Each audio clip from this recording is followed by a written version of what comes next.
Aries, hope you're doing fantastic. This is for Aries, Sun, Moon, Rising, and Venus. Hopefully resonates with the majority of you, but you want to check your other signs, as some months those may resonate with you as well. All right, you have the Star card. Amazing energy. Very, very amazing energy. I hope this energy lasts through the rest of the year. The Star card is inspiration. It's hope. It's faith. It's seeing the bigger picture. It's understanding that even when times are tough, things, pull through. But this is something that feels like Aries was learned, okay? It really does feel like this is something that you've had to kind of do, I don't want to say the guesswork, but that's what they're saying, like going through everything that is happening right now. You've had to rely on yourself more than ever. And I think it's almost as if you're coming across as like, I'm impressing myself. Like, I'm doing a pretty damn good job. I've put up with a lot and gotten through it. It's almost like you're ready to take on the world or anything that needs to be taken on. And then you have prosperity here with the cranberry dragon, which does talk about a time coming to fruition here shortly. It could be financial gain, could be love, it could be all of the above. But having prosperity and the Star card coming through together is showing that there's something big, Aries, coming your way. I do get the feeling it's going to strengthen and continue throughout the rest of the year. Also, the Star card is Aquarius's card, so you could be dealing with an Aquarius or have Aquarius placements in your chart. The first card you have coming into the read is the Page of Wands. So I'm getting double-edged here. Sometimes I get that. Sometimes I know you guys would prefer one or the other, but the thing about the Page of Wands is it's a spark, a curiosity, some sort of confidence in something. It does usually come across as some sort of communication with somebody. So whether it's new or old, either somebody's very curious about what you're up to, Aries, or cross-watchers can be reversed, but there's somebody either you're interested in or you're wondering what they're up to. I get a very strong suspicion, Aries, somebody's going to be contacting you in order to figure out what you're up to. I don't necessarily, it feels as though it was cold at one point, and now with everything that's happened, it's almost like, you know what, some of this little stuff, doesn't even matter. It's almost as if you can feel the air kind of clearing, the negativity is kind of moving out of the way. So whether this is a new energy that's interesting or interested in you and is kind of, testing the waters with you, so to speak, or whether it's an old energy, there's some sort of news coming in here with this Page of Wands. The next card you have is how you're feeling coming into the month, and you have the Page of Pentacles. Now, these are more immature energies, not immature in a negative way, but these are like beginning energies, okay? The Page of Pentacles is a no BS. If you want to work through things, if you want to make things work, we need to figure out how to put the pieces together. So there is somebody coming in. I do feel like it is a past person, especially with the Page of Wands. Somebody's going, what is Aries up to? What have they been up to? I'm missing them. And your thoughts on it is more, what do you bring to the table? Or how would we ever make this work again? For some of you, it's even somebody not like the most recent past. It's somebody like along the lines of, you may have a few different people coming back, but this is somebody that at one point there could have been stability, or there could have been pretty good headway with this person, and then it just got spotty, didn't work out. So again, your thought process here coming into the month is, how would we go about making this work again? Didn't work before, so what could change here? The next card you have is your distant past, so the past 5-10 years, could be throughout your childhood. You have the Knight of Cups, romance. The universe is saying, look, Aries, I know people are social distancing. I am not promoting, being unsafe, but there are other ways. There's online, there's voice chat, there's FaceTiming. There's all these different scenarios in meeting new people, or at least having conversations with loved ones, or maybe somebody from the past that you're interested in intermingling again. The reason I say that is because the Knight of Cups is a very romantic energy. This is an energy that comes in where somebody is very whimsical, thinking about the past. So there may be communication coming in here where somebody's like, Aries, do you remember that one time we did this? Or do you remember that time we went here and saw this? There's something very whimsical, an energy that's very uplifted, very lighthearted, not drawn down, not negative, not dragging, especially with this star prosperity, and you have the Knight of Cups here. Again, a very lighthearted, goodwill feeling. The next card you have is your immediate past, or the past few months. I was going to say few weeks, past few weeks, or few months, but I mixed it together. The Justice card, Libra's card. So you could be dealing with Libra, you could have Libra placements in your chart. But the Justice card represents the scales finally evening out. And maybe that's why this lightheartedness is here. Maybe that's why this inspiration here is coming through with the Star card. Because the Justice card is, there's no longer a, you did this to me and you screwed me over, or you did this to me and you screwed me over. The scales are starting to balance out. And the Justice card is saying, okay, justice was served. You guys realized what it was like being apart. You guys have thought about, you know, maybe your errors, your, excuse me, errors. I don't know if that's really the right way to say it, but each of you has figured out the lessons that have been learned from this, so to speak. The Justice card also talks about marriage. So this is somebody that you possibly could have been married to, or you were heading down that road. Maybe even somebody that you've been divorced from that is like, hey, whoever this is, there is a possibility of a marriage mind entering here. Or marriage may just be something that you know that eventually is what you're interested in having or looking for. The next card you have is your distant future. So over the next few months, and you have the Three of Cups. Three of Cups is celebrations. It's enjoyment, it's friends, it's getting to know people, and that's why I was talking about this. There's lots of ways to do it, again, without being unsafe. Somebody messaged me, and I don't let a lot of things bother me at all because people are going to say what they want to say, but somebody messaged me pretty cold-hearted and said I was encouraging people to meet in public. You're adults, and I figure you can make your own adult decisions, right? So, again, the Three of Cups is just talking about a celebration. It does feel like people coming together, because that's usually what this is, but I'm not talking about physically coming together. I'm talking about, I really do, it's like you and another person.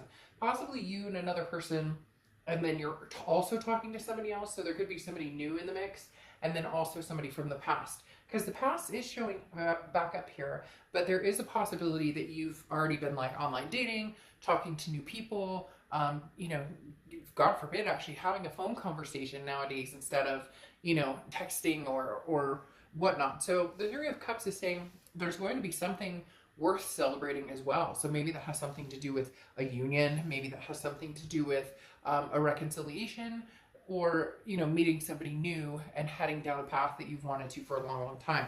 The next card you have is anything throughout the month, and you have the Hierophant card, which is Taurus's card. So you could be dealing with a Taurus or have Taurus placements in your chart. The Hierophant is about worry about yourself, work on yourself, and everything will fall into line.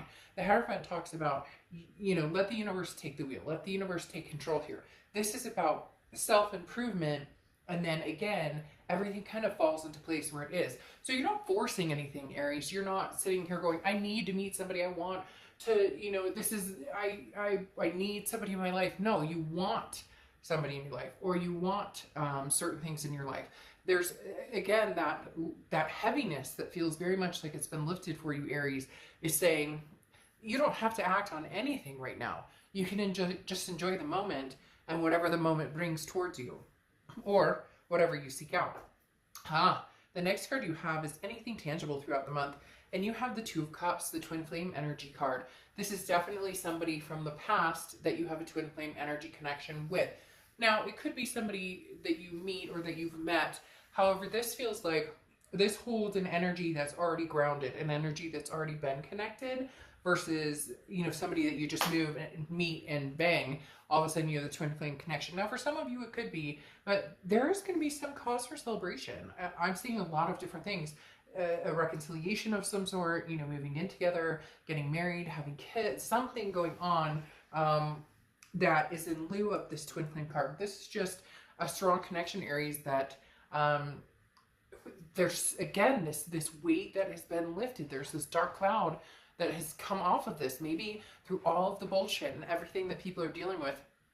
You and this other person have just decided, you know, if we put some work into it, maybe we can make this happen. If we can do it without the negativity, if we can do it with the inspiration and the hope and the positivity of the Star card, inspiring each other to, you know, look towards something greater, something bigger than yourselves. The next card you have is how you're feeling throughout the month. Could be the beginning, middle, end. You have the Nine of Cups. The Nine of Cups is bliss, pleasure, fulfillment. This is wishful thinking that actually can be turned into reality. So this is kind of like your wishes balled up into, what do I want? Where do I see myself? What would make me happy? What would bring me peace and pleasure? And then the reality of turning that into, the next step would be the Ten of Cups, which is, you know, the peace, the joy, the family, anything you want to have fulfilled. So this is you feeling at peace again. There's somebody coming in here. Like I said, it doesn't have to be this immediate ex that maybe you're like, no way, I'm not, excuse me, I'm not feeling that, or that would never happen. But somebody is coming your way, and it is an energy you're already connected with, and you are going to be pleasantly surprised about it. The next card you have is your hopes and fears for the outcome. You have the King of Cups. The King of Cups is not being emotionally driven. So this is somebody who's calm, cool, listens to what's going on around them, understands, you know, specifically that with the heart and the emotions and the connection and the love, there also needs to be a look at reality. And that's why I talked about here, can we make it work? How can we make it work?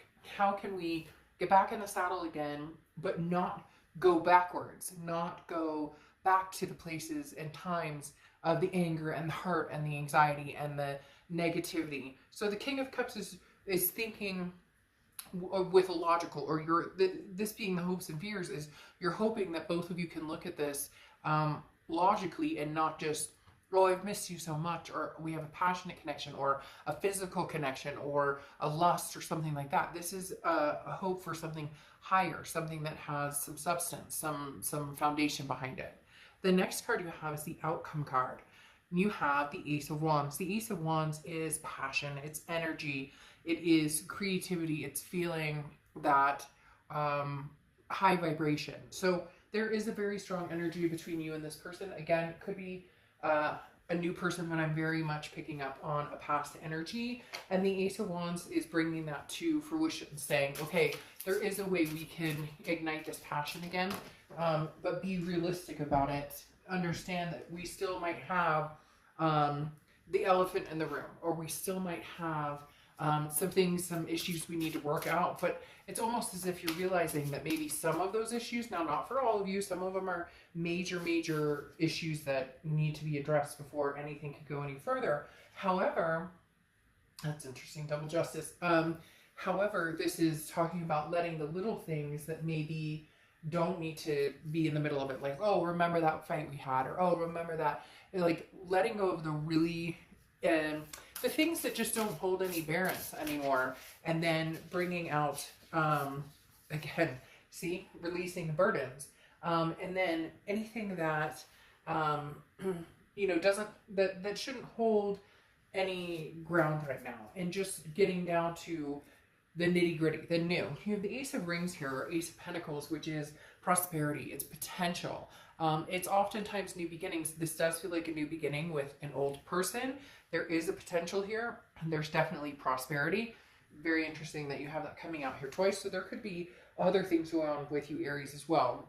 Money, maybe new job, maybe job security. Something here is prosperous overall in a lot of different aspects of your life. Then you have this Ten of Wands, which it says hardship, but it also represents in tarot a releasing of a burden, a first completion, if you will. So the Ten of Wands is taking something heavy off of your back, releasing that burden. That's the only way this is going to work, is if both of you can be in the same page or same chapter of, you know, how do we move forward without antagonizing or poking, you know, using that sword and kind of stabbing at each other, as you probably have done several times before. The blame game, the arguments, the who did what to who, and reliving all the nasty memories instead of coming through and lifting each other up. Now you have the Justice card again, like I said, double justice, which is Libra's card again, but it also stands for the scales being even, and it also talks about, you know, justice is served. Okay, well, maybe this person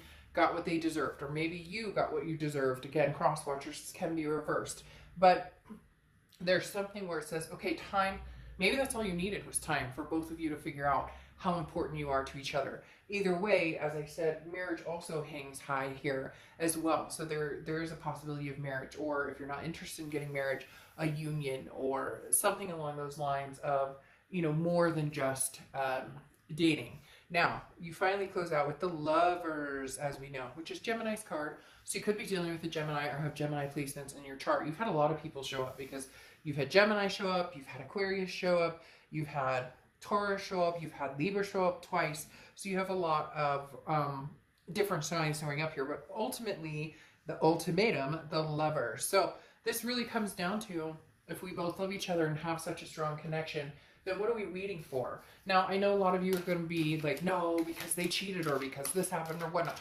Again, this is going to be something you're going to feel. You're going to resonate on whether this is the right move for you. But for some of you, it's like, you know what? Fuck it. I love you and I want to be with you and I feel peace with you. So, you know, some of you may be able to overlook certain things and others of you are going to say absolutely not. And that's when you move on and keep hope alive and know that, you know, that cliche saying of, you know, if you shoot for the moon, at least you'll land among the stars if you miss. So then you go out here with purpose, shark, okay? That's very interesting because it comes across as almost, what is your purpose with this person, Aries? What is your purpose with this person? Was this the person that you thought you were going to marry? Was this the person you thought you were going to be with for the rest of your life? It really figure out what it is here to you, or what it is that's you know, the shark has very strong power, and it's talking about procrastination is another sign of fear. So the shark is saying, if your fear is the past repeats itself, then what can you do and what can this other person do to make sure that it doesn't repeat itself? So there's a very strong sense here, Aries, that it's like they're almost saying it's okay. It's okay. It's hard to explain, but they're very much saying, if you really want this and you really feel this, you're good. It's okay to step forward, even if it's baby steps. Okay, Aries, I will see you soon. Bye.